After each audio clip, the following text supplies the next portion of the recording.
Hello world, I am Curtis Simpson and this is Jectives Typography News number 28. Today is December 14th, 2025, and I have never covered as many stories as I'm about to cover in this episode today. We took off last week. I finally finished my book review for my flip through book review for the Anatomy of Type, so I took off last week to finish that up. I'm gonna have to find a way to do the book reviews a little bit faster next year. That's definitely one of my goals. I have a whole plan. I'll talk about that a different day.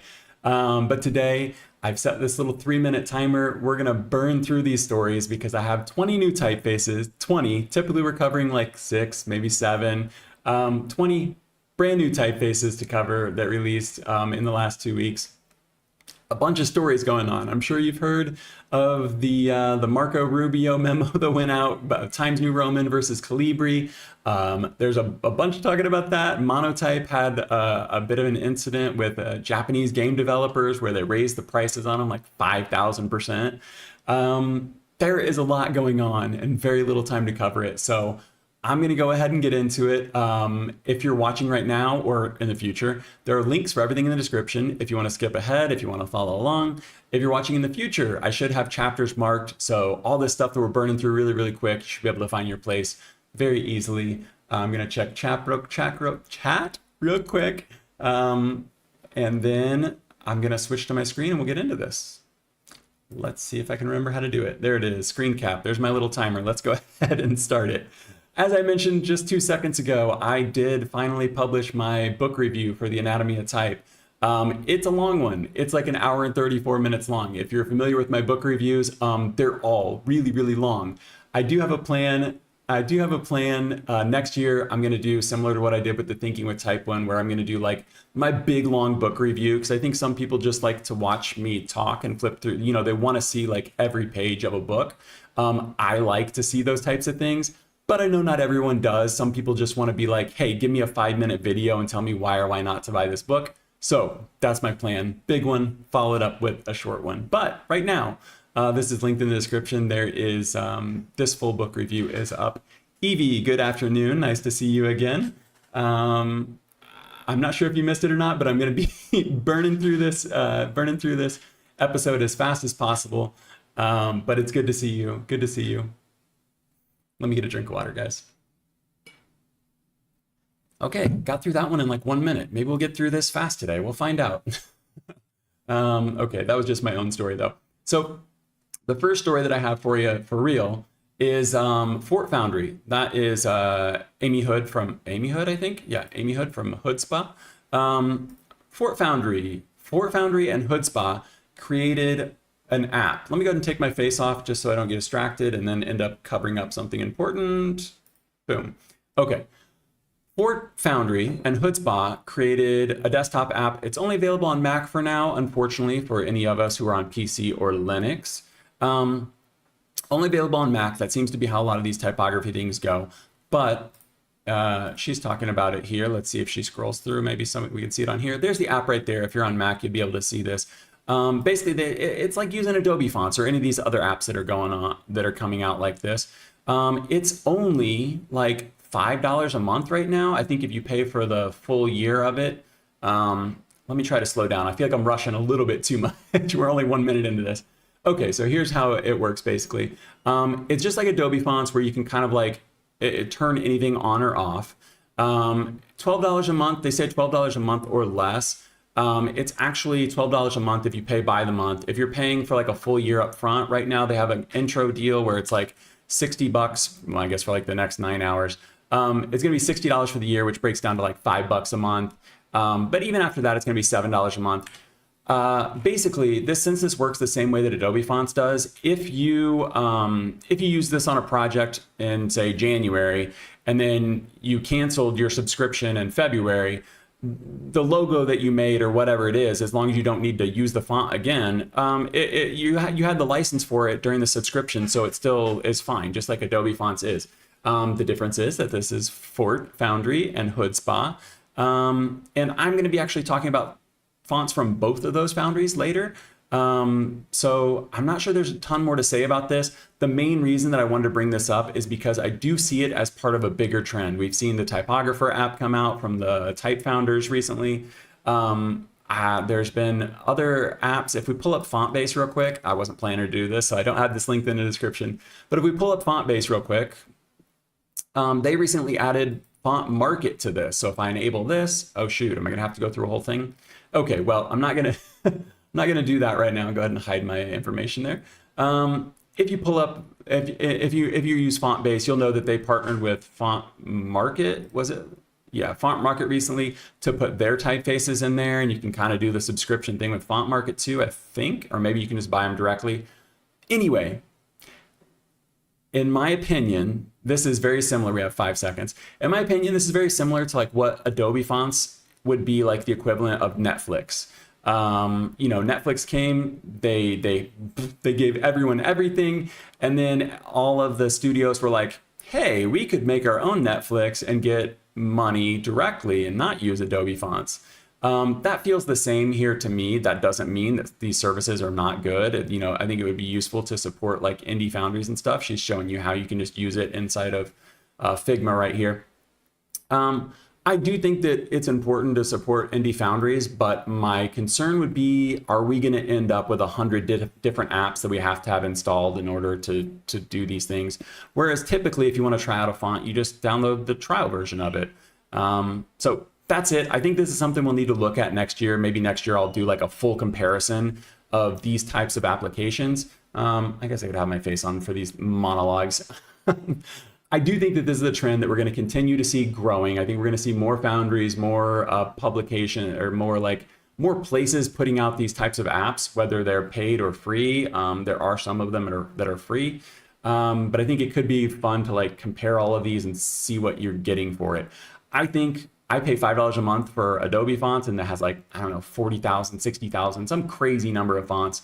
So the value between this and Adobe fonts isn't really there for me. But if you want Fort Foundry fonts, if you want Hoodspot fonts, and it's a lot better than, you know, it's a lot cheaper than like buying the font if you don't really need it for long-term use. Another topic for another day. We got to move on. This is the first story, and I'm going way too slow already. Let me see here. The next one I have is a brand new foundry. We don't have this happen every week. We don't have this happen every month even. I've only reported on like a couple of brand new foundries. It's coming from Lit Creative, so this is a branding studio. I point that out because Lit Creative, Fuego fonts, they're playing on that fire theme. This is it right here. Don't love the website, but they are a branding company. So let me go ahead and show you this real quick so you can see, get a little street cred on this. I forgot to reset my timer. There it goes. They've worked with a ton of really, really big foundries, big companies, as you can see here, Airbnb, American Express, Hyundai, Mercedes, Mini, lots of big names. And I think the reason that they're launching this foundry is mainly to cater to the customers they have for branding, so they can offer custom typefaces, bespoke typefaces to those customers. They do have a few of them on here for retail already, and the licensing and stuff like that. It seems fine. But the quote that stood out to me, I wrote it down so I can read it for you. "We are the partner for brand leaders who want to own their individuality, resist generic licensing traps, and future-proof their design assets." I think we see this trend going on in the type industry right now as well. Two things. One, companies have always wanted bespoke fonts. You know, they've always wanted their own typeface, but it does seem, you know, anecdotally that seems to be increasing. And the second trend we're seeing is a lot of type foundries being formed out of brand studios, which makes a lot of sense because rather than commission someone else to do it, you can just take all of that money for yourself if you have the skills, if you have the manpower, woman power, person power, if you have the capabilities with type designers, font engineers, things like that, to get it done. Why not do it in-house? And I think that seems to be, like, if I had to speculate, that would be my main guess as to why they're doing this. Because even if you let's click on, which one did I like the most? They're really big. I don't like when websites make their fonts really big on here. Let's just go ahead and click on the first one, unique. If we click on this, let's go ahead and look at it. You'll see these customize buttons everywhere. Request custom font, customize. If you go scroll through and you go all the way to the bottom of this page, you will see next to the buy button, is it customize again? So I really do think that they are looking at this from the position of like, hey, if someone wants this font and they have their own brand, we can customize this for them and even better. So yeah, anybody can buy these retail fonts. They seem fine, but I think the main play here is to be able to say, as a brand studio, as a branding agency, to be able to say like, hey, we can do your brand and we can do your font. We have our own Foundry, look. So another trend that I wanted to point out. But the reason I mentioned the licensing trap with this one is because there was a big, I don't know, kerfuffle is the right word, but it's what came to mind. I'm going to pop these all up. A big discrepancy here with Monotype, and there's a lot going on these pages, so I'm going to turn my face off again. But I'm going to shout out to this Blue Sky user and presumably YouTube subscriber. I'm not sure how to say the name here, but they did point this out to me a couple weeks ago. This might be a cool article for next week's news. They didn't know that I was going to be skipping next week, which was last week, and that would have been because I was doing my book review. But it's a link to this article from Automaton, which is about Japanese game developers that had their prices raised by like 5,000%. I know you're not going to be able to read this article. We have, 3 minutes, set the timer again. We have 3 minutes to get through this. But basically the gist of what happened, man, I feel like I'm going to leave my face on because I'm talking too much and scrolling too little. Automaton reported on this a couple weeks ago. What's the date on this? December 1st. So December 1st, Automaton reports on this. I think some other Japanese gaming news publications actually reported on this first. This is the first one that was in English. They translated it. Monotype bought Fontworks. Oh, and look, the website's not working. This happened to me the other day too. Not the VPN. They're blocking. They're blocking certain countries to be able to see this website. But shoot, I had a screenshot of it. Let me try to bring it up. No, it doesn't matter. It doesn't matter. Basically, what happened was Monotype bought Fontworks, this company that was providing fonts to game developers in Japan. It used to cost about $380 a month, or $380 a year, sorry, to use these fonts in their games, live service games, things like that. I think like Nier Automata was some of them that were listed on there. I'm going to go ahead and translate this to English. And Monotype bought Fontworks. They said, hey, we're going to let you keep using this service until 2027, November 2027. And then this year they decided not to honor that, I guess. That's what it seems like anyway. They decided not to honor that, and they raised the price up to like 38,000, 20,000. Let me see. Gosh, I'm feeling a little out of it right now. I have my notes somewhere. They raised it tens of thousands of dollars. People made a big stink about it, a bunch of outrage online over the last 2 weeks, and Monotype backed down and decided they're going to extend it for one more year. There it is, $20,000. So they raised it $380 a year to $20,000 a year to use these fonts in game. And the reason that this matters, the reason that this is difficult for Japanese game developers, because I know like if you speak English, our fonts, you only need about 300 glyphs to like make a font really work. Especially for a game, you're not going to be using tons of like ligature, special characters, things like that. Like a lot of fonts in games kind of suck, but they're not the main focus. Japanese fonts, typefaces have like tens of thousands of characters. They might have 20,000 or 30,000 characters in the font. So it's very resource intensive. The skill, the effort, the money, the time that you need to build an entirely new typeface that's going to work in these types of situations, when you just didn't think you needed that because you were paying $380 a year and it was working for you. Monotype buys it. They say they bought it in 2024. They said they got you covered until 2027. Then in 2025 they cut it off. Say they're raising the price 5,000% up to $20,000, and everybody, reasonably, understandably loses their minds about it.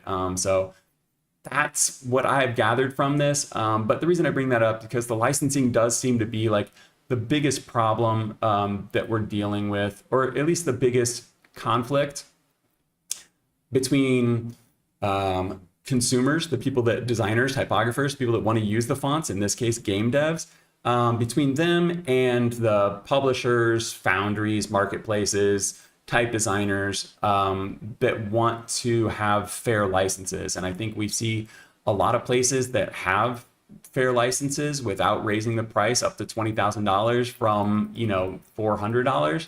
But then you have Monotype that does things like this. And if no one had made a big deal about it online, if people like myself hadn't reached out for comments and things like that, I don't think I had any influence at all, but I did reach out to them. If people didn't reach out to them and be like, hey, what the hell is going on here? Like, can you explain this? I don't think they would have done anything. I think they would have been perfectly happy to just charge people 5,000% more.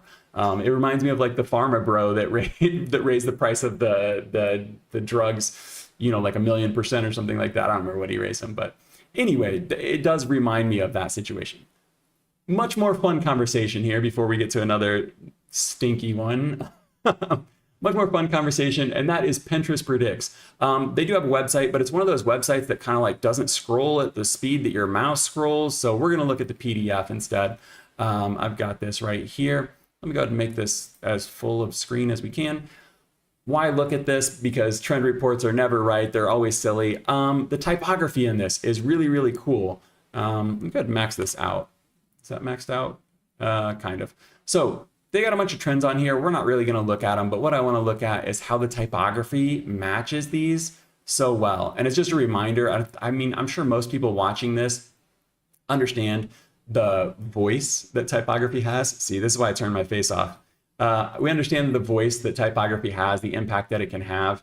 But when you see something like this that so perfectly matches, like Cabbage Crush, like those look so like leafy and organic, like the characters to match this cabbage. And these are the dumbest trends. I don't even know what's going on here, but like Cool Blue, this looks like an ice cube, it looks very cool. And part of that's going to come down to the colors. But when you're talking about the speed or something like this, derecations, where you've got those like speed lines, like this font just matches what's going on. So I think that this is a fun one to kind of show somebody who maybe doesn't know as much about typography, to kind of like show to them how and why it could matter. And it's cool that like people that are on Pinterest that really have no and probably don't have a huge interest in typography really, it's cool that they can see this and maybe kind of understand the impact that typography has. So I forgot to set the timer, but we're going to go ahead and move on from this one because we have a big story here coming up, and it is this New York Times article based on, let me go ahead and get this off of full screen again. Based off of a memo that Marco Rubio sent out. Yeah, there's a lot going on with this one. Let me get a drink of water. I'll turn my face cam on because this is going to be another one where there's not really a big reason to scroll through this.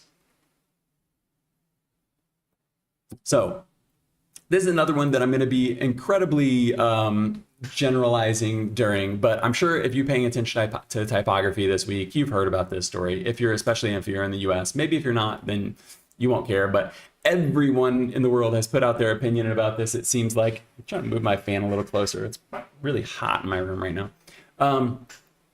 So Marco Rubio puts out this memo that says they're going to switch back from Calibri, which Biden put in for the typeface that they were going to be using within internal government, like memos and notes to other countries and things like that.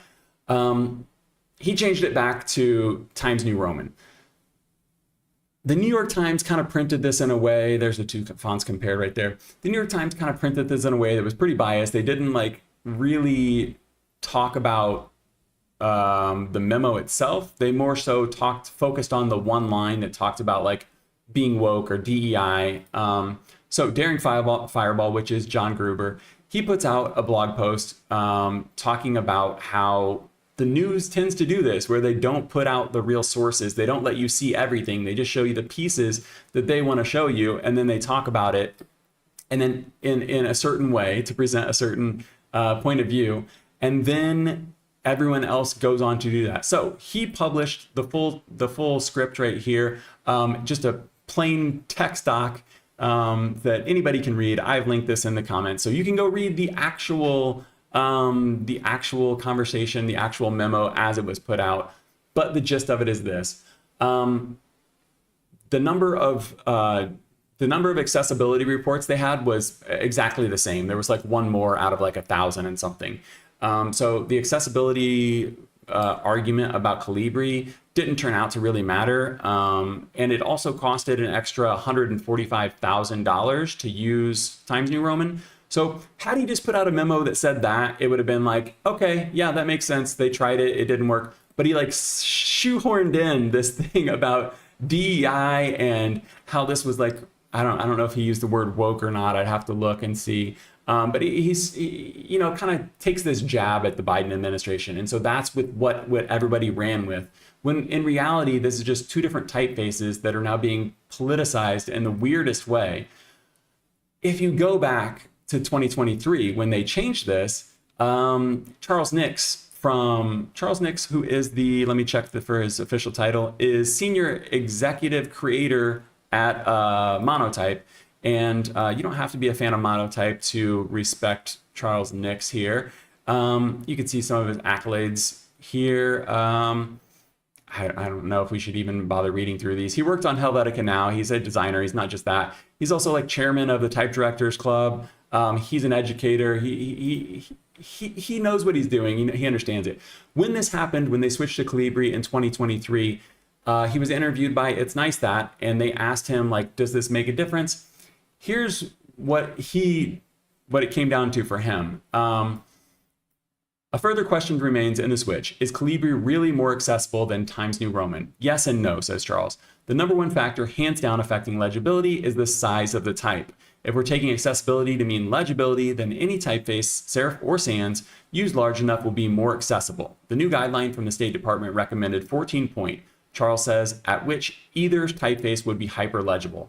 I don't know if you've ever printed a piece of paper in 14 point, but 14 point is pretty big. I know like when we were in school, they used to make us print at like 12 point. When you become a designer, you learn that you're going to be printing at like 8 or 9 or 10 point. 11's even kind of like pushing how big it is, depending on what it is. But when you're reading a book, you're probably reading 10 point text. So 14 seems really big, really horsey. So his point here is like, it doesn't matter if it's Calibri, it doesn't matter if it's Times New Roman. If it's big, people are going to be able to read it. Screens are high enough resolution that it doesn't necessarily matter anymore. You don't have to listen to what I'm saying. I don't have any dog in this fight. I don't care. What I care about though is that like everyone seems to have weighed in on this. Everyone seems to have lost their minds over a New York Times article that pointed things out, or that didn't point out all of the details, and John Gruber seems to be the only rational one here. And I have seen this reposted a few different times, the Daring Fireball article and the full text. I have seen these reposted, so I'm not saying that he's the only rational one out there, but it seems like no one else is paying attention to like what's actually in the memo, and they're just pulling this one thing and doing what the news does, what people do, and they pick their side and they fight about it. And in the end, Times New Roman Calibri, you know, I think that you should just choose for yourself. Go read the memo, go look at the two fonts, see which one you think looks more like what should be on government documents, and make up your own opinion. Don't listen to all the people that are yelling about one side or the other. Don't listen to what would you say here? You can listen to experts on certain things, but when it comes to something like this, just read the official thing, look at the typeface, and listen and make up your own mind. Because what we don't need is a bunch more people just like piling on and parroting the same points that a newspaper parroted that, or a newspaper printed that, you know, left out the main details, that this was costing more money and it actually didn't improve accessibility at all. Do I think there are better typefaces than either one of these that would be both like Roman, you know, that would look Roman, like Times New Roman, and also be more accessible, more legible and things like that? Yeah, there's better typefaces than both of these. But the data, at least the data that they're showing, if you believe it, says that there was no difference between them. And that is echoed by Charles Nix in 2023 in this interview with It's Nice That, when everyone lost their minds about it being switched to Calibri. The moral of the story here is that no matter what, people are going to lose their minds. And I have not been setting this timer. I got to pay attention, guys, because we're going to run out of time. I got 20 new typefaces to show you. Let's hop into this. Let's get out of the drama. Let me get a drink of water. Let me turn off my face again. Leave it off for real, because we're gonna stop doing monologues here. We're gonna start looking at fonts, and we're gonna have some fun. Okay, first one, Brandon Nickerson. First thing I'm gonna say with this, go to his website right now, download this before it's no longer free. Brandon Nickerson, whenever he puts out a new font, new typeface, I've never seen it not released as free during that release window. He does have Instagram. You can follow him there. But I think for the situation today, I think these specimens here look really good. We're just going to go ahead and scroll through these. Let me read the description for you.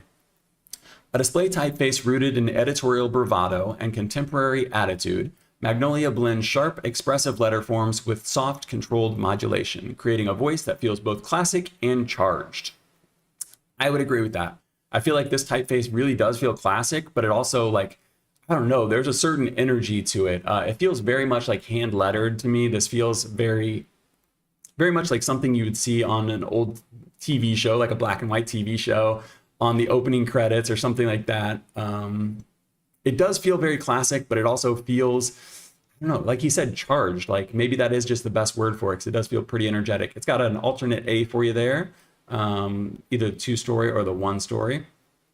Most of his typefaces, maybe all of his typefaces, could be argued, are display typefaces. We'll say most, because I don't think all of them are. But most of his typefaces are display typefaces, and most of them are always free when they release. You know, afterwards, they're still moderately priced. This one's, I think, $50 later, but that price is always subject to change when it's free in the beginning and they show the price for what it's going to be. I don't know how much of that is real and how much of that is FOMO, but there's the characters you're going to get. You're going to get what you get. 202 characters according to Wacom Fondue, 2 open type features. You can purchase this directly from the Foundry. Right now it is free. No trial, because a lot of times these are free, so he doesn't do any trials. But the license is good and the price is nice. Let's reset our timer. Guys, we got done in under 3 minutes on that one. I'm proud. I'm proud. This next one is from Bold Monday. I'm gonna go ahead and start out with the website on this one. This one, honestly, if this wasn't coming from Bold Monday, I don't know if I would have looked at this twice, because the first time that I looked at this, I just thought, what am I looking, like, what is this right now? Because it's so goofy, it's so silly. You can see what this is. Obviously it's a display typeface, but I gave it a second chance because it's Bold Monday and they're such a good Foundry, put out such great typefaces. I went ahead and read the description like a good reporter, like a good journalist would. And I'm going to read it to you so that you can maybe have a little bit of appreciation for this. Let me go ahead and tile these for you so you have something nicer to look at in the meantime while I'm reading this. Actually, we could read it all on Instagram. Let's do that. Let's untile this. Okay, our playful pen came a long way, as natural as it feels on our catalog, with all the fun features you have come to expect from our digital typeface today. The initial version was actually designed for letterpress printing. Designer Peter Van Rossmalen, hopefully I'm saying that a little bit right. I apologize, Peter, if not. Produced the analog fonts in polymer and wood, every monospace letter a square cube. So first of all, I'm already hooked. You know I love a good backstory. This was made for letterpress. It was carved out of wood. Crazy. These letter forms are inspired by the iconic, I'm not going to know how to say that, the iconic lettering in Dutch shop windows of the mid-20th century, named after Johannes Willem Pim Puches. The wide round shapes, distinct ball terminals, and bold round punctuation of these glass advertisement boards had fascinated Peter for the longest time. While an analog PEM only consisted of capital letters, digital PEM adds an extensive repertoire of lowercase alternates, pictograms, ornaments, borders, patterns, and display numerals that hark back to their origins. It covers extended Latin, Cyrillic, and with Bulgarian and Serbian alternates across 3 weights and an inline style. Let me go to the website because there's so much going on here. Hopefully you got an idea of what's going on with the typeface. Actually, no, we're gonna do the PDF here. So let me see. So you can get a little bit closer of the look at these with in black and white without, you know, without the color influencing you what's going on. But you can see how this is monospaced much better on a page like this. You can see this is monospaced, and it's fun to imagine these characters being you know, square blocks of wood. It's fun to imagine. You can imagine this on the front of a window of a store or something like that. It feels very fun. Some of the things that I'm going to point out real quick, because we're already out of time on this one, is the huge number of glyphs. There is 1,365 glyphs, significantly more than what I expected. And you can get a look at some of these right here. You can purchase this directly from the Foundry. Bold Monday does have some typefaces that are on Adobe fonts, but this one's not on there yet. But here's one I want to point out here is look at all of these emojis. They've got a full emoji set for you that fits with PEM. And look at the eyes here. Let me zoom in a little bit. Ooh, maybe too much. Okay, we're gonna have to look at the eyes from that distance. If you look at the eyes right there, and then we go up here and we look at some of these characters, get here. Look at some of these characters here, and you can see there are some accents. If you look at the A up here or the Y right here, you can get, I looked up how to say this, but I already forgot, diaresis? I forget. I always say umlaut, even though umlaut's not really right. The two dots on there, they have a version that have the little eyeballs, and the little eyeballs match the emojis. So I think that's really fun. And then also you can see how the monospace, you used to see these in a lot of older books. If you go on Internet Archive and you look up any old type specimen books, you'll see stuff like this where they used to print the pages with these patterns. Look at all of these little blocks that you could put together to make crazy patterns with this typeface.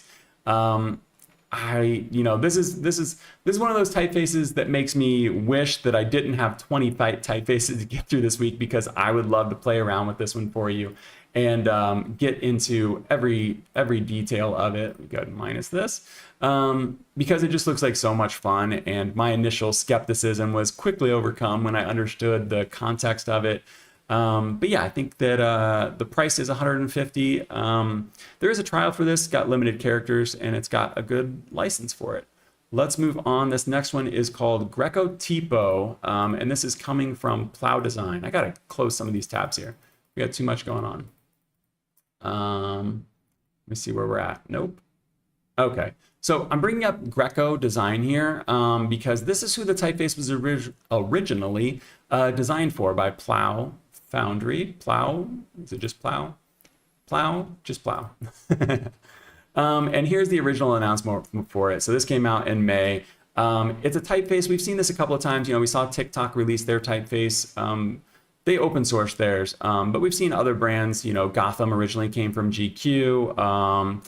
HTF, Dido came from Harper's Bazaar. So like, this isn't the first time that we've seen a brand release their typeface to the public. So while typically I would recommend not using some other brand's typeface for your typeface, you know, it's not uncommon for it to be done. And if the typeface works for you, then it works for you. Here is the actual typeface right here, though. It's got it's got 3 different axes. This is a variable font. It's got display, it's got the weight, and it's got a slant on here. So this 4th one here is just the size. This is all in Portuguese. I apologize if you don't speak Portuguese. My Portuguese is not very good, but let's see how much bigger we can make this on the screen so you can get an idea of what's going on with this display. So when we increase the display, we're kind of getting these round corners. It probably works better at bigger weights.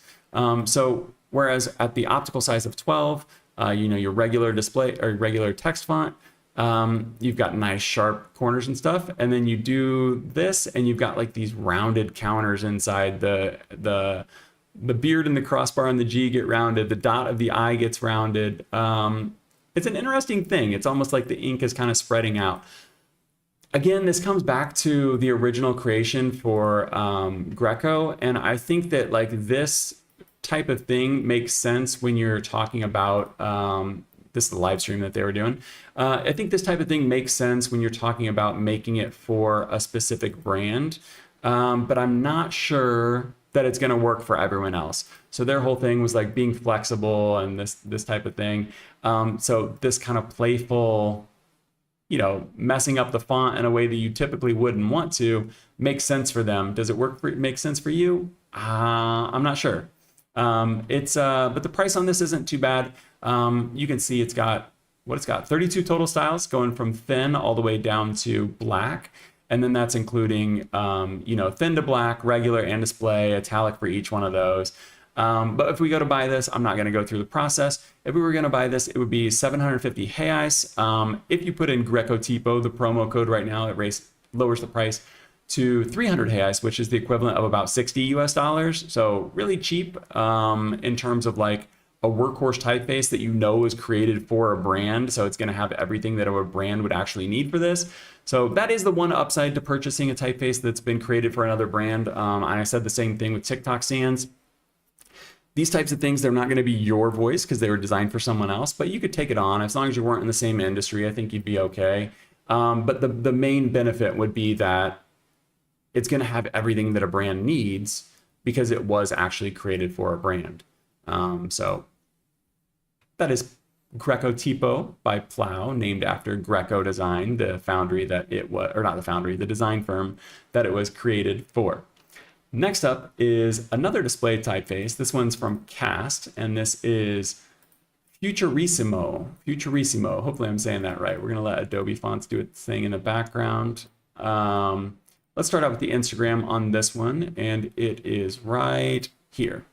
So let me go ahead and read the description for you, then we'll look at some specimens along the way. AM Futurismo, revived by Alessandro Bombieri. Hopefully I'm saying that kind of right. Futurismo is a counterless, all-cap sans with a very simple construction based on circles, triangles, and rectangles. All corners are slightly rounded, and several letters display a peculiar, thick, thin contrast, even in unexpected instances like the stem of P. The original Futurismo was released around 1930. We're going to look at that here in a second. The same wood type manufacturer that also produced, that part doesn't matter. In the AM Futurismo digital revival, explains the designer Alessandro, all edges and terminals have been equally rounded to achieve a more uniform appearance. The original design was very coarse, and several details of the numerals and other characters had to be refined for greater consistency. However, to stay as true as possible to the original design and keep its rugged and amateurish look, some idiosyncrasies were kept very close to the original shapes. See, for instance, the organic shapes of C, G, and Q. Okay, let's go ahead and look at those. There's the C right there. I do remember seeing the G on this one. Let's go ahead and go to the website for this one. So you can see the G right there on Zhang. There is the 1930 specimen right there, Futurismo. This only comes in one style. It's going to be static, of course. There's only one style. I'm not sure on the glyph count, but it does seem pretty moderate. I'm not sure on the features, but there's probably few, if any. There is a trial, but the price for this is only 25 euros, so it's not too expensive to test out if you wanted to just buy it outright. There is the specimen right there. That's the inspiration. This is the one they were mentioning earlier, another counterless version of it. So it is interesting to see how many different ways there would be to do this.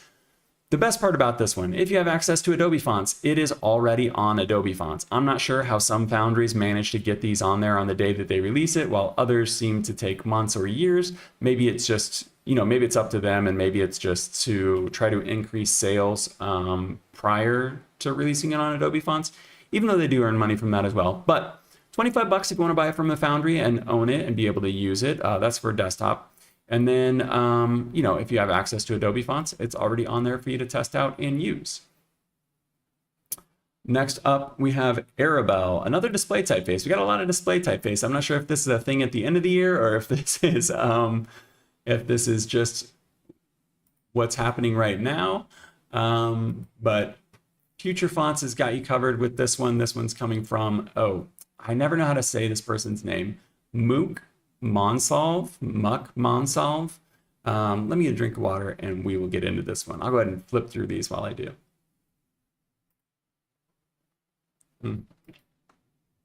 Adobe Fonts. Future Fonts is always a little slower to load than Instagram because it's higher quality images. But if this is too slow, we'll switch over to Instagram. Let me go ahead and read the description for you here. The Arrabal LC family is rooted in Buenos Aires. Its design draws from the city's urban letters, reinterpreted through a contemporary lens. Family includes both display and text styles, plus italics. In this first drop, the text cut is available in 4 weights with an extended character set and some early refinements that help in longer typesetting. There is more, but we're not going to bother with that because we are on a time crunch. I also linked this in the description. I like that Future Fonts has this. They have this article or this journal entry option on their site where the designers can add a little journal entry and add more context. And you can see here all the historical inspiration and everything that she's drawing from, or she. I'm not sure if this is she or he. This person is drawing from. And it seems like it's a very well researched and thought out type project, type design. And you can see down here, Stephen Coles agrees, given a little encouragement here. Yeah, I think this is one to pay attention to. Let me go ahead and show you the Instagram because we will be able to scroll through that a little bit better, and it's a little bit bigger. I do want to pull up the PDF on this one because it gives a preview of what's to come. Because if you're not aware, Future Fonts, if you buy it now for it's $38 right now. If you buy it right now for $38, you get all of the future updates for free, which is a great deal. One, it helps the designer, fund the project and be able to continue working on this. It also shows them whether you're interested or not. But lastly, you will be able to get the benefit of getting updates for free. So you invest early and then you get all of the updates later. So you can see right there's a little bit of a preview of what's coming. Only the bottom 2 ones, I think, are included right now. But let me pull up the PDF and I can show you. Oh, shoot. I don't have it open. I apologize. I guess we won't pull it up because I don't want to waste too much more time. You can see there are all of these other weights that are about to come. They do give you a list down here of what's to come. So there's going to be extended versions of this. There's going to be condensed versions of this.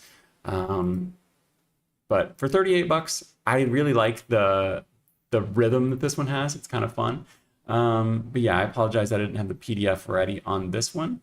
That is Arrabal, available on Future Fonts. And man, we are not making enough progress as far as this goes. And I know it probably seems so sloppy. This feels so sloppy to me. We're definitely doing a quantity over quality today. And I don't think I would do this again. I think if I was trying to do this much again, I would just cut out almost everything and just pick my the 6 best ones in my opinion. But this next one is Cambridge, and this is from Foundry. This might look like a familiar name. That's because we looked at the Fort app at the top of this show, and this will come into play. Oh no, this one's from Hoodspa actually, but it's available, designed by Hoodspa, available through Foundry. So I'm not sure why they did that, but that is what they did. So a little bit of a preview here. I'm going to go ahead and scroll through these so you can get an idea of what's going on here. But this is Cambridge from Hoodspa, but it's available through Foundry. And I really like these specimens. I think they did a nice job showcasing these. Foundry seems to have a lot of nice, good specimens on there. And this does feel like it would fit like the current scene. Serifs are having a bit of a moment, especially some of these that are a little more condensed. This one isn't super condensed, but it's a little bit condensed. Let me go ahead and read you the description of this one. It's a little bit funny. An elevated timeless serif typeface, let me start over. An elevated timeless serif typeface inspired by Bostonian history and academia. The idea for this typeface was born after a lobster roll filled trip to Boston and Cambridge, Massachusetts. Have you been there? Even virtually through Fallout 4. It's incredible. It's this convergence of history, mouthy Pats fans, and insane roads where lanes mean nothing and often disappear. Okay, I guess we're getting kind of wordy in here, but let me go ahead and show you a close-up of this. Maybe you can see all the different styles they have. 20 styles total, 10 Roman, 10 italic, 10 condensed, 10 regular. It is static. It would be nice to see this as a variable font, but maybe it just doesn't work as far as the interpolation goes. But it's static as far as I know. Not sure on the glyph count because they don't do trials, and I didn't have time to reach out for a review version of this. Not sure on the features as well, but it is kind of listed as a bit of a workhorse, so I would imagine the features are probably decent.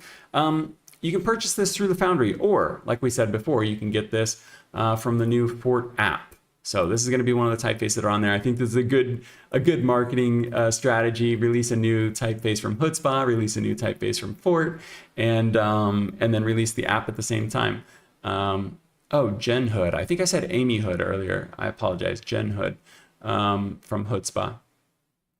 Or maybe there's two of them. Okay, let's move on. So, sorry, I lost my place.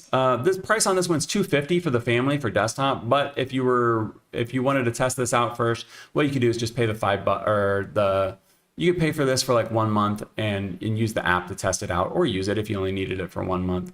And you'd be able to use all the other fonts that are in the Hoodspa and Fort catalogs. So I'm not sure about all the details on this one because they don't list them, but the specimens look really nice, and this is definitely a style of typeface that is having a bit of a moment right now. Whether that trend continues or not, I am not sure.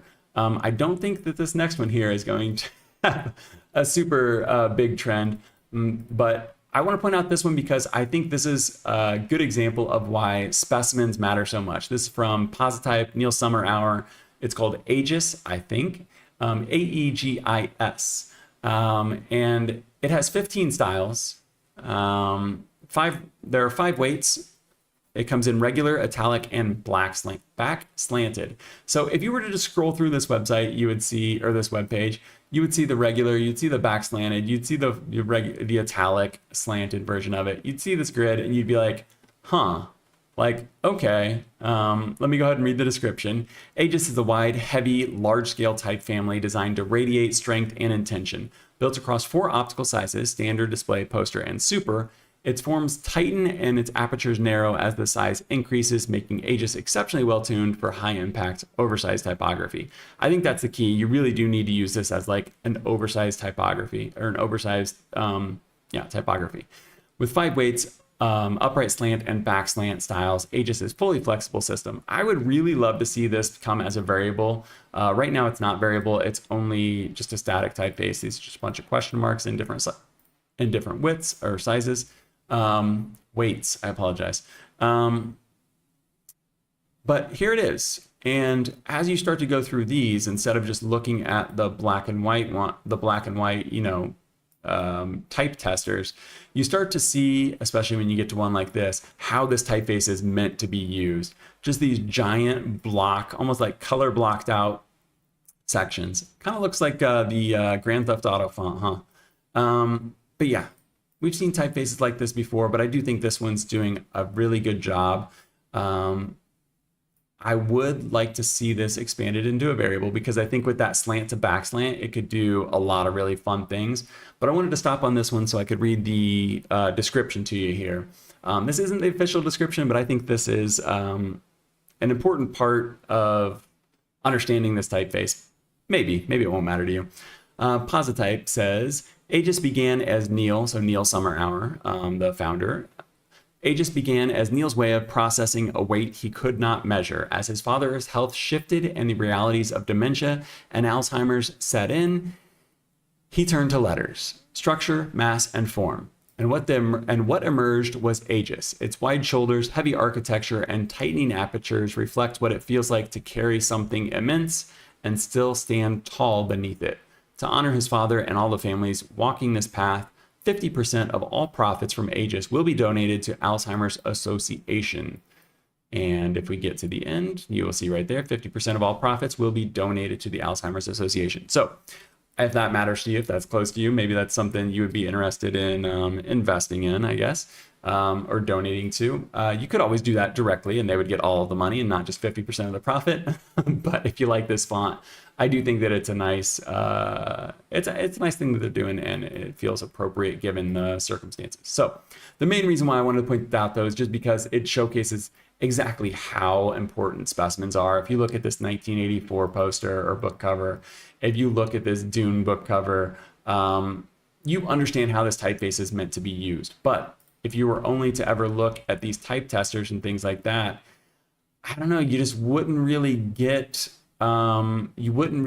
what this is meant to do. You wouldn't really get the vibe of what it is. At most, you're going to think like, oh, it kind of looks like the Grand Theft Auto font. So that's it. Does it have a trial? No. Is it on Adobe fonts? No. You need to purchase from the Foundry. They do have some typefaces Positype does have some typefaces on Adobe fonts, so maybe one day this will show up there. If you want to buy the full typeface family on desktop, it's $200. In my opinion, the license is not a good one, but you can check that out for yourself and see what you think. Next up, we have Scor. This one's coming from Stanley Fonts, and I have some things to say about this one too. But the typeface is very nice. Let's go ahead and this is the website. Let's go ahead and look at the Instagram first, and then we're going to come back to this website, because if you've been to any typography, if you've been to any Type Foundry websites, you know this is not typically what they look like. This is a Squarespace website, and I'm going to have a recommendation here in a second. But let's go ahead and look at the typeface because it is very nice. Just two styles on this one, Roman and italic. It's going to be static, of course. There's no reason to have a variable font for just Roman and italic. And you can probably guess what this is for. It says new font release. This is Scor, modern sports font inspired by ancient Irish handwriting. Introductory sale of 40% off this month. Designed with Jamie Gibney from Gibney Design Co. And it says they share a love for football and Irish design history. So that's where they've kind of got the football jersey, or football, I don't know what soccer people call their jerseys, but they've got the, what do they call them? Kits or something like that? They got the football kits, numbers on there. You can tell that I am very American. Yeah, it seems nice. It seems to accurately fit what it's supposed to do. It looks like a sports font. It looks like it belongs on the back of a jersey. It's got some unique features on here that they've got pointed out. But it seems fun. It seems nice. It's a $24 or €24 typeface if you want to buy both of them on desktop. So here's the thing. This is built with Squarespace. Squarespace isn't made for fonts. But they're making their best of it here. So what we're going to do is Scor regular and italic for desktop. That's typically how they find the price. Right now that it is on sale with that introductory launch window, €24. I think that's a fair price for a typeface like this. I think it's probably going to have, here's the set of glyphs, probably going to have everything that you need out of a typeface like this if you're planning on putting it on jerseys and things like that. You need to write a name, you need to put a number on there. That's about it, right? So no complaints about the font. I think it's nice. I think that it works. I think I like that it's carrying on this Irish history, taking this inspiration from Irish handwriting manuscripts. I like that they're supporting things that they are interested in. But man, do they need to reach out to like Fontdo or something like that. Let me show you what I'm talking about here. I'm just going to pick the first two ones. This is abbreviated Foundry, and this is Alana Monroe, which is now Arcane Type. I should have clicked on that instead. And this is typically what you look at when you're looking at typeface or Type Foundry websites. You know, there's a little bit, you click on the fonts. I'm going to click on Kyoshi because I know there's a color one in there that I want to look at. And then let's just click on AF Silva on this one. So typically when you scroll through a website, and these are two websites that are using Fontdo, you can go through, you can see the different sizes, you can test them out, you know, you can make the sizes bigger and smaller, you can change it from color to something else. You can, looks like she's got a bunch of different fonts on here. You can change from pixels, you can change it to hearts, whatever it is that, that you can do with the typeface, you can typically do on a website built with Fontdo. And it's not like a WordPress web, template or something where they all look the same. A lot of them are going to have this little type tester thing. We've seen this a bunch of times. But some of them are simpler. Some of them are more in depth. But yeah, I would really, I don't know if anybody is going to listen to me on these things, and I have no affiliation with Fontdo at all. I've just come across it as I look through a lot of different websites. You can see right here, there's a giant list of all of the people that use Fontdo. There are even way more than that. But yeah, if you're a Foundry, please don't use Squarespace, because this is not going to help sell your typeface. And it's also a bad experience for users because you don't really get to see what the font is or how to use it or how it types or anything. So like the font, Dominic from Stanley, Dominic Stanley Fonts. Like the font, but don't like the website on this one. Next up is not quite a font. It's three fonts, and this one's coming from Dotless. So I was not previously familiar with Dotless type. What they do are these seasonal drops, and so they're on season 4 right now. They've got 3 typefaces that are releasing with this one, and I really like these Instagram specimens that they put out because it's cohesive as a drop. They look like they're printed on, you know, some kind of soft vellum paper or something. Is vellum the soft paper? I can't remember now. It looks like some kind of soft paper, and it looks like that deep indigo blue that's kind of bleeding into it. I really like this. It looks nice, but that's not what we're really going to look at. We're going to look at the website here. And you can see here the drops that they've done before, so you can see all of those. But mainly what I'm looking at right here are these 3. There is Zed. Wait, is this Zed? This is Bezigrad, Basque, and Ragaba. Tough names to say, but you can see their display typefaces. But I just want to point this out because they are free for non-commercial use, so you can try these, get the whole thing. And if you want to purchase it, 30 euros for desktop, web, and app. So we've talked about some struggles with type licensing and stuff like that. No struggles at all with these Dotless type drops. So I'm a fan of this. Obviously these are display typefaces, and we'll see how these progress. You know, I'm not sure I've ever seen these types of seasonal drops before, but it's kind of a fun thing. It looks like they were really ambitious in season 1. I think that, oh, it looks like some of these were designed by, okay, so that's why, because some of these seasons were designed entirely by, this was All Type Salon, this one was Zoran something. This was 4 unique designers, and this is 3 unique designers. I think the unique designers is the way to go, but, you know, it's their project, not mine. But yeah, so there are trials, and then the trials you can use non-commercially for free. So that's really, really cool. You can get the trial pack with all of them, non-commercial, they're the full fonts, and do what you want to, just don't misuse them. And then the prices and license is really great, even if you wanted to use it for commercial purposes. So like I said, not really like a font. I'm not going to go into all the details on that. Just want to kind of put that on your radar. This next one, though, is coming from Display. This is called Aguzzo, I think. I'm not sure if it's Aguzzo or Aguzzo. I'm going to say Aguzzo because Aguzzo just sounds gross. Got 3 different posts here I'm going to look at on Instagram for you real quick. Aguzzo, handle with care. It's got sharp peaks. This is their description, not me. I don't talk like this. It says Aguzzo is quite loosely related to Fonderia Nebbiolo from 1951, an engraver style typeface based on the Roman capitals, notable for its triangular punctuation and enclosed figure 2. So you can see there 2026 right there, 2026. The 2s are enclosed. You do have the alternates that are not.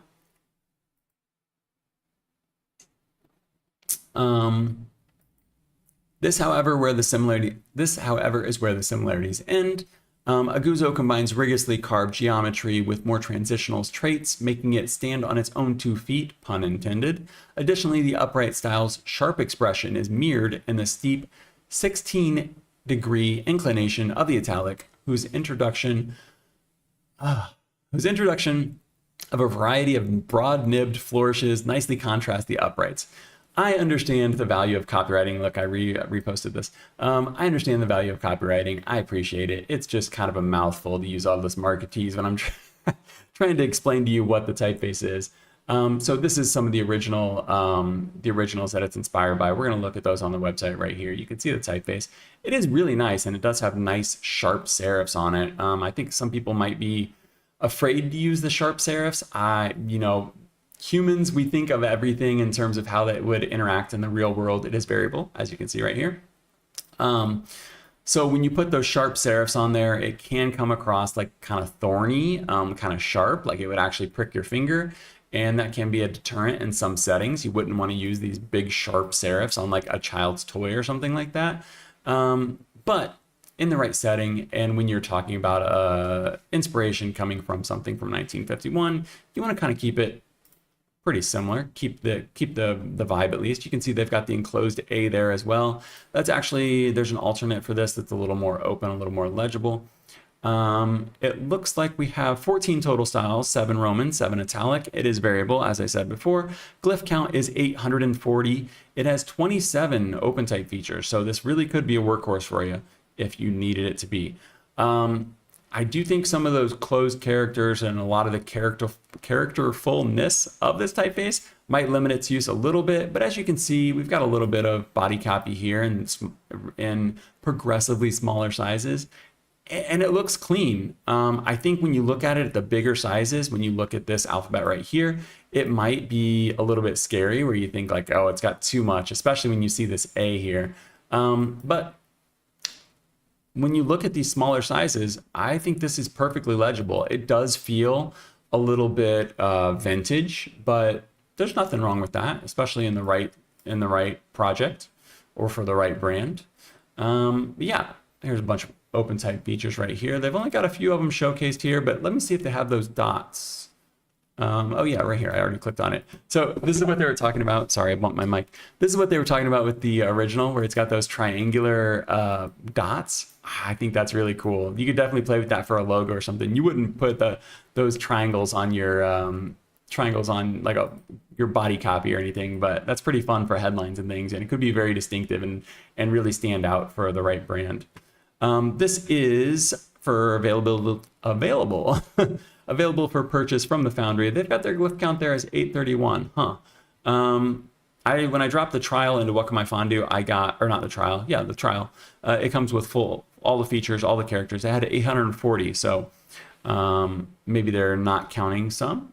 840 characters, 27 OpenType features. Purchase it from the Foundry. Does have trials, and they are actually, thankfully, full fonts, full features, everything like that. The license is a little meh, but it's not too bad. 364 euros for the family on desktop. So for a typeface that's this well built and historically important, or I don't know if you would say important, but historically it's preserving a bit of history, which I always appreciate. And you can see some of the originals down here. This is from a 1966 pamphlet. This is from 1964. This one here doesn't have a date. Oh, 1951. That's the original sketches in Indian ink. So it's pretty cool when designers and foundries include the actual inspiration. I've mentioned this before. Some places like to pretend they pull these things out of their butts like they're completely original, but we know that nothing ever is. And you can see the characters. Where was that other A? Let me go up to show you the other A. So I know it exists. Oh, there's the two-story A right there. So you've got a regular A that you would use in your body copy and things like that. So regular A, you've got the regular 2. I think that this would be a nice typeface. And I really appreciate the documentation. I like the triangles on the dots. So if that's what you need, if you needed a serif typeface with a little bit of character to it, an engraver's typeface, I think that could be a really fun one. That is Aguzzo by Displaay. The next one is SuperScotch, and this is coming from another big foundry. This is Optimo. And I got excited when I saw this name, but it's not really what I would think of when I think of a Scotch Roman. So here is an example from Wikipedia. Let me see what this is. I got my thing. This is ATF Scotch Roman. So American Type Founders, Scotch Roman. Here is a specimen for Scotch Roman number 36. Basically, a Scotch Roman bridges the gap between transitional typefaces and D-domes. So think something between Baskerville and Bodoni. When I pulled this up, I thought, that's just a rational modern font. That's just a D-dome. That's not a Scotch Roman. But I mean, it looks incredibly nice. It looks really, really nice. But I was pleasantly surprised to see that there are lighter weights of this, and here you go right there. They don't have these labeled, but it does have 26 total styles. It's actually got 14 text styles. It sounds like textiles. Has 14 different text versions, and then 12 display versions. And then you're going to have those split in half. So 26 total, but 13 are Roman, 13 are italic. So it's a fully fleshed out font typeface. But yeah, I think it's really nice. I am probably incredibly biased because, like I said, I am a fan of Scotch Roman typefaces. This one's doing some interesting things though. Even at that bigger weight, you can see the brackets on there, and that would be one of the things that would kind of make this a little less of a D-Done. Typically Dido, Bedoni, they don't really have those brackets on a lot of characters. You know, they have them on some characters to kind of make it not completely fall apart, but typically you're looking at just like a straight line. So it is doing its own thing. Is it a Scotch Roman? You would have to decide. Maybe that's why it's called a SuperScotch, because it's not just a Scotch Roman, it's a Scotch Roman plus more. Look at that FI ligature. Wow. I love that right there. That's crazy. Let's see what else they have. No, they don't have they have an FT. Oh, the FT is really nice. Look at that. Yeah, so looks like they've got some nice open type features, but they don't have them listed. I don't have a glyph count for you on this one either. It does look like you could scroll down to see the open type features. Let's see if we can get there in the next 46 seconds. So we've got case sensitive forms. You'd expect that. Contextual alternates. An alternate T, that's interesting. Oh, so they've just got longer brackets on the T, longer serifs on the top of that T. Alternate question marks, interesting. I never see it. You don't really see alternate question marks too often. Alternate 3s and 5s. Oh yeah, I'm not sure how well you'll be able to see that. Let's try and break the website real quick. Okay, well, I guess that's gonna be it because I actually did break the website. But it looks really nice, and it's not too often you see Scotch Romans released. This is SuperScotch from Optimo. Let's keep it moving. Next up, we have Quatorze by 00. Gonna go ahead and give you the Instagram version first here. This is Quatorze by 00. Technically, it's 00 Quatorze. And it has a variable axis. It has several variable axes. It says it has 4 variable axes. I'm going to get to what those are, but one of them goes from monospaced to, this one's the display one. It goes from monospaced to proportional, and I'm not sure I've ever seen that or ever thought of like why someone would want that, but it does exist. This one has 48 total families, 12 times 4. So there's a regular, display, mono, and mono display. 6 Roman, 6 italic. So you're gonna have the Roman and italic for each one of those. So you're gonna have 12 different weights. As you can see here, it is a pretty big family. Some of these I don't think you're gonna have a lot of use for. If you look at these display ones with the giant weird serifs, if you really were making that, integrating that as part of your brand, then maybe that would work out for you.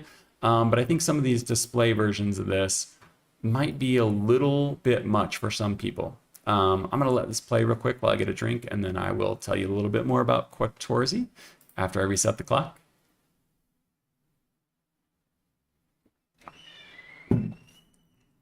So Quatorze also has free trials, has trials available. They are the full font, non-commercial, of course. This one's going to be listed at 240 euros. Right now, there is a code, and if you look at their Instagram, it'll see it up here. It says 0 plus 0 equals 14. That code will get you 30% off, bringing the price down to 168 during this launch window. They do have a great all-in-one license where you just kind of pick like your company size and you get everything at once. Let's go ahead and play around with this variable version right here, though. So we'll make this super big because I know that on screens everything looks harder to see. This is the optical size. So this is going to be going from normal to display. So the optical size there, you can see maybe the contrast gets a little different or gets a little higher. Let me bump up the weight for you.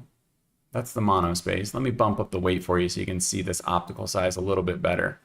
See how weird it gets? The display version gets really weird at some of these other sizes where there's really strange thicks and thins. You know, objectively, everyone has the right to decide what works for them. You know, if this works for your brand, I'm happy for you. Subjectively, I don't understand what's going on here. That seems very strange to me, but I really like the standard version. This monospace, similarly, it's fun to see the monospace version of it. I think it looks nice. I like the dots and the zeros there. Everything looks clean, you know. You probably wouldn't use it this heavy. I mean, maybe you would, but let's pull this weight down. Probably wouldn't really use a monospace font that heavy or this big. Let's lower that a little bit. but the monospace seems nice. It's typically something you leave on or off. It's fun, kind of funny that they made this a variable, I guess, or made this an axis, a variable axis. I guess you could, I don't know, make it some sort of animation that takes it from one to the other, but you can see that pop in the middle. When it gets from 49 to 51, it just pops and changes the characters. So it's not like there's interpolation between these things. So this should probably just be an off and on switch and not a slider, but it's kind of funny that they made it a slider. The italic makes sense, you know, it's got a nice slant to it there.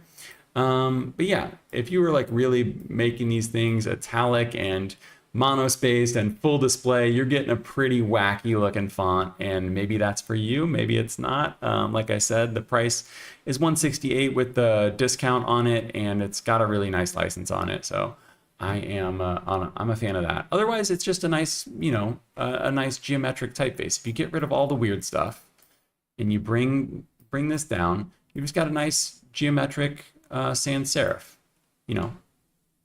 So maybe you don't buy the full family, maybe you do. The variable font's definitely something fun to play around with, but we got to get moving because we are so out of time. Man, I did it again. I really didn't pay attention to my little timer. I tried, guys. I really tried. We're gonna have to burn through these in like 1 minute each. I'm just gonna point each one of these out to you. I apologize. I will never try to take on this this many stories in a show again. This is BC Blot. It has, I'm gonna hit you with the details. This was originally made by John Sopera in the it says late 1960s, early 1970s. That's him right there. It was recreated by Briefcase Type. And this is another one that's already available on Adobe Fonts. So if you have access to Adobe Fonts, you can get access to it right there. There is a trial. It's got limited characters, 99 euros for both families on desktop. There's an inline version right there. You can see that's kind of got the open, you know, just like the outline version of it. And there's the regular. Surprising number of glyphs, 936 glyphs on this. And that is because if we scroll down, there are 486 alternate letters, 7 open type stylistic sets. So hopefully you get an idea what this is about. I apologize, Briefcase. I apologize, viewers. I have to keep moving because we have to get through all these because there's some really cool stuff that I want to look at, and it wouldn't be fair to skip over these. This one here is another one from Fort Foundry. So we looked at the Fort app, we looked at Hood Spa, and now we have one from Fort themselves, and this is called Mastermind. I really like these specimens. I'm just going to zoom in on these and show you the specimens while I read some of the details. 10 total styles, 5 Roman, 5 italic. It's a static font, no variable features. I'm not sure on the glyph count, not sure on the features. But you can purchase this from the Foundry for $180, full family on desktop, or you can subscribe to the Fort app like we talked about earlier. This one does feel like very classic. It feels, you know, they mentioned that it was modeled off like some printed ephemera and stuff like that, and I think that really shows through in these specimens. So I appreciate what's going on here. Wish I had more time to play around with it, but I don't. This next one is from Brutal Types. We looked at Brutal Types a few weeks ago, and we've got another one right here. This one's called Olaf. This one literally just released. They weren't even sure if it was going to release this week, but it did at the last minute, just in time to be covered. So here it is. It is based off of this St. Olaf house type lettering that's on the outside of the building. And this seems like something that would be very difficult to do. Typically, you'd see it turned into something like this black one here where it says Portland Stoned, and it would lose a lot of the charm that it should have. This is the only one I'm going to pull up in Affinity today, and it's because I wanted to look at these two signs side by side. So you can see the original sign mixed with this color font version of it. There are 3 color fonts, 3 different colors here. They've got noon, dusk, and night. But this is how it looks compared to the original. I think they've really done a really great job of kind of making this cohesive, and while also keeping it entirely in the vibe of the original. Like this feels like the exact same typeface. It feels like, I mean, the original was probably lettering. I don't think that was actually a font, but they've turned this lettering into a very cohesive font. And I don't think you could do this without the color. I think that the regular version is important. So if you wanted to buy the full family, it would be $150. If you wanted to go per style, it'd be $50. With the color fonts, I'm not sure if it's in their license that you're able to do it or not, but most color fonts, you can just go and change the colors on them, just like you would any other font. So you probably don't need every single one of them, but you'd have to check the license to see that for sure. My original thought was like, oh, you don't need 4 of them, you just need 1, but you actually would probably want this regular version too.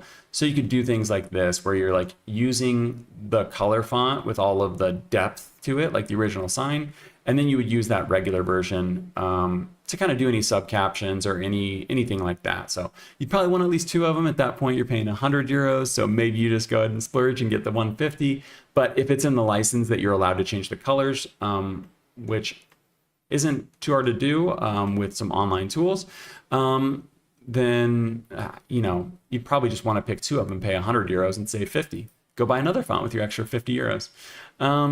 So I really like this. I think that it pays tribute very well, and you guys know that I love when typography can help preserve a bit of history with its creations. And Brutal Fonts, I brought this up last time, but Brutal Fonts does that to the extreme if this loads. They've got all of these fonts that they've taken from historical Brutal lettering and signage and things like that. So check them out for sure. This next one, I'm not sure if it's called Cario or Cario, but I know that it's definitely not Cairo. It's not on their Instagram yet, but this one's insane. 118, I'm just gonna let this scroll while I talk. 112 styles. It is variable. There are 3 axes. There is weight, width, and optical. Not sure on the glyph count, but it seems significant. Similarly, not sure on the features, but this is available to purchase from the website. There is a trial. So the trial is a yes and no. Yes, Show Me Fonts does have trials, and they're actually full fonts, full features, but Cario has not been added yet. It's not on their Instagram yet either, and I actually have trouble purchasing this when I add it to the cart. So I'm not sure if we're getting a bit of a preview here yet right now, and this font's not technically released yet or not, but the website's up, so we're looking at it anyway. As you can see, this is pretty extreme in the different sizes that it's able to get to. So you've got really extreme weights, widths, and it's got optical sizing to work with, bigger and larger sizes of text as well. But what you can see when you pair these together, gosh, like the capabilities of this are just insane. They do a really good job of explaining this typeface. So I would encourage you, if you like this, please go look at their website. I want to point out 2 things. One, these quotes on the right, those are crazy. I've never seen stacked quotes like that. If you have, leave a comment and let me know. I've never seen that.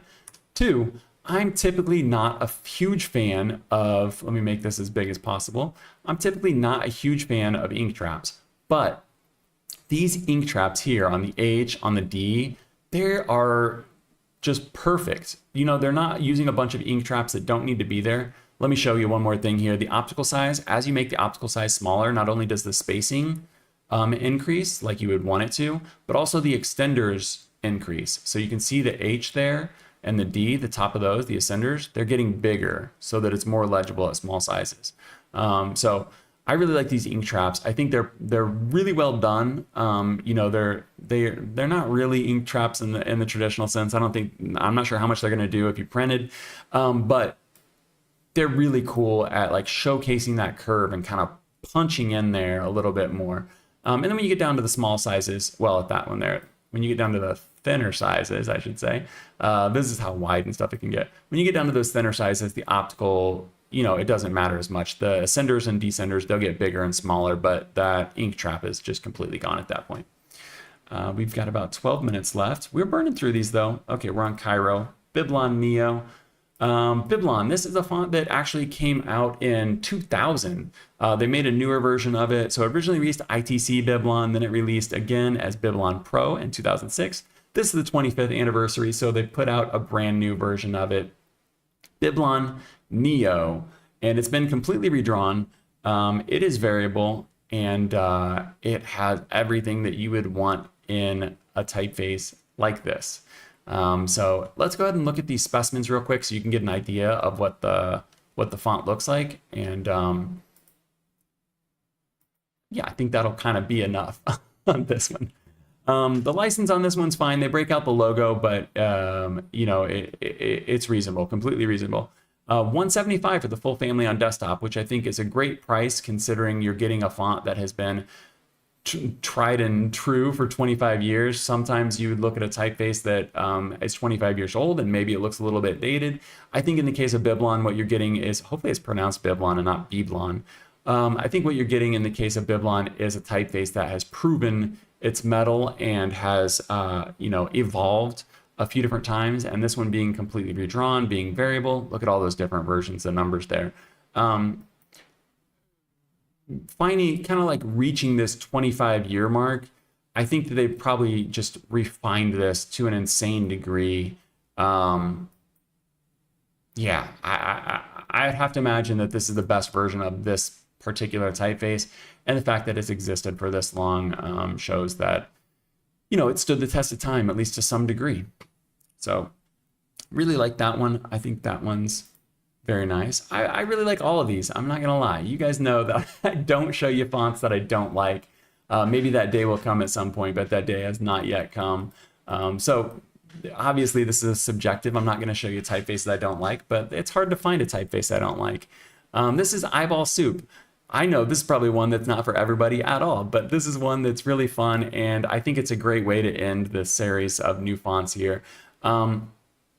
Remedy 667, we talked about Nick here during the Halloween season. We were talking about some spooky fonts and stuff. He does these, he shows how he makes these typefaces on YouTube all the time. He's got so much content on there. I'm not sure. I think I have this link in the description as well. Right here, what he's doing is he's making alternates for these. So if you got a bad version of a font like this with a dripping font, maybe something like Schlop that doesn't have any alternates on it, you're going to have a problem because the letters are going to start to repeat really quick.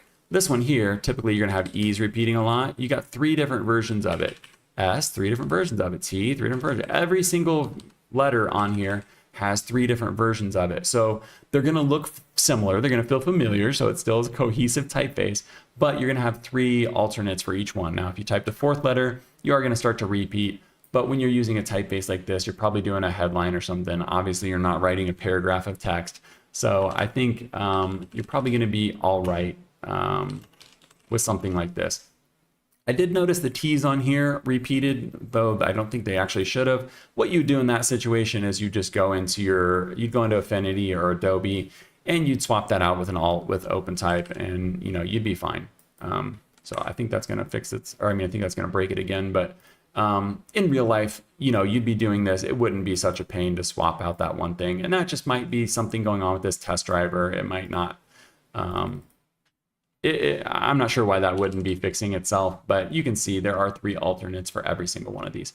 Best part about this, the price is $13 for the commercial license, $26 for the extended. The extended is basically like if you want to do ebooks and things like that, or so regardless, solid price for a display font, and it's got the alternates, so you're not going to be giving away that it's not lettering right away. I'm going to turn my face on while we turn my face on. Let me get a drink of water real quick, then I'll turn my face on. Okay. I'm going to turn the camera on while we finish this off. And I know this episode probably wasn't for everyone because I went through things really quick, and that's typically not what I do. I don't even like to do that. But since I was working on the book review last week, I'm never going to do that again. Since I was working on the book review last week, I just had so much to cram into this episode. I want to point out 3 articles for you, and I don't have to rush quite as much on this, but I'm still going to go fast. 3 articles for you. The first one is from The Conversation, and this is an article that I found to be nice to kind of read. It's written more for the layman. It's written more for people that aren't into typography in general. It says, "It's not you. Some typefaces feel different." And we all know these things. If you're watching this, you already know what this is going to say. But I found this one interesting because it was written by a psychologist, an Italian psychologist based in the UK since 2014, it says. Andrea Piovesan. I'm probably butchering that, Andrea. But he's like the real deal. He does studies on this, like academic published studies. This one's from 2023 that he did with two other partners, it looks like here. So he wrote this article kind of talking about this on The Conversation. backs it up with his studies and things like that. And then what do the type designers and typographers and graphic designers come do? They come down here, if you click and show the comments, and they do their actually, and they start talking all this nonsense. I wanted to point this out because one, I read this article and I was like, oh, it's refreshing to just kind of like read an article that's not like written by a type designer, written by a graphic designer, not someone like me that's like super enthusiastic about typography talking about it. This is a psychologist talking about it and writing it for the layman. It was nice to read that. People came on here and said like, oh, you're misusing the word font. This lady at the top, Jillian Richards, says it's called typography. Typography used to be taught to graphic design students way back in the 80s and before blah, blah, blah. Like, could people do this nowadays? Doubt it. Like, why are people being such jerks? I can't comprehend this. So my point with this one is, one, it's nice to read these types of things. Two, don't ever be this person. I know we know more than normal people about typography. You don't need to point that out to them. That doesn't make them feel good. Hopefully it shouldn't make you feel good. And it does very little for the industry because it makes us look like jerks. Evie says, I'm super curious. What are your thoughts on the Den typeface? I am a fan of Den. The book review was enjoyable. Evie says, I appreciate that. Thank you for watching it. I know they're really long. The Den typeface, I'm a fan of. I know there are a bunch of different like versions of it, but I like anything that's purpose built. And I know that was built to be like a standardized typeface by the Germans. I think the story on it is pretty cool. But I probably should research it a little bit more if I'm being honest, because I'm not an expert on Den. But I'm a fan just of the aesthetics in general, but I'm really a fan of like the story and the purpose behind it. What are your thoughts on it? Are you a fan of Den, or is it one that you're not really into? The next article that I have is by Doug Wilson, and this is Designing Gotham. It's very long, but it's very good. It is an article written for Tobias Freer-Jones about his designing of Gotham back in like 2000, 2001. So I'm pointing this out, but what I want to point out is the blog that's on, if I can get this clicked, the blog that's on Freer-Jones, because he has a ton of these designing Landmark, designing Whitney, designing Archer, designing Surveyor. He has a bunch of these on here. Evie, you like Den too? Nice. We'll have to do some more deep dives. I think we need to do some more deep dives on certain typefaces. I know that there are some on YouTube already. Like everybody covers Helvetica, everybody covers Futura, but I want to do some other ones. I think it would be fun to do things that not everybody else is doing, but I don't know. I think it could be fun to do some deep dives on specific typefaces. But yeah, these articles are kind of doing that. I mean, they're the typefaces for Freer-Jones, but it's really nice to hear, if we go back to this one here, it's really nice to hear the story behind these things and hear it while the designer is still alive. And then he had it written by Doug Wilson, which I think is really cool because then it's it's an outsider's perspective, kind of piecing everything together. He did like 8 interviews with Tobias Freer-Jones. But having an outsider write the article or write the essay feels like you get more of an objective point of view on it. And sometimes it's hard when you're the person that made the thing to like see the impact that it has, or to see all of an outsider might be able to see things that you, the designer, wouldn't be able to see. So if you don't know, Gotham was originally designed for GQ, and that's where the story starts. Last thing I want to talk about, and this is a really fun one. I know we started this show off kind of a downer. There was a lot of typography drama this week. Feels like a year. This one here is by Make Type Work. And he covered, this is Jake at Make Type Work. He covered Sabrina Carpenter's short and sweet tour fonts. He did the same thing for Taylor Swift, and I think he's continuing that trend here. I wouldn't mind seeing him do this for a lot of different tours, because I think musicians often have very interesting themes and concepts and stuff, and they're lucky. They get to change them quite often, whereas typical brands can't do that. So you can see here she's using Citadel script and Times New Roman. Funny that Times New Roman is being used considering the beginning of the episode.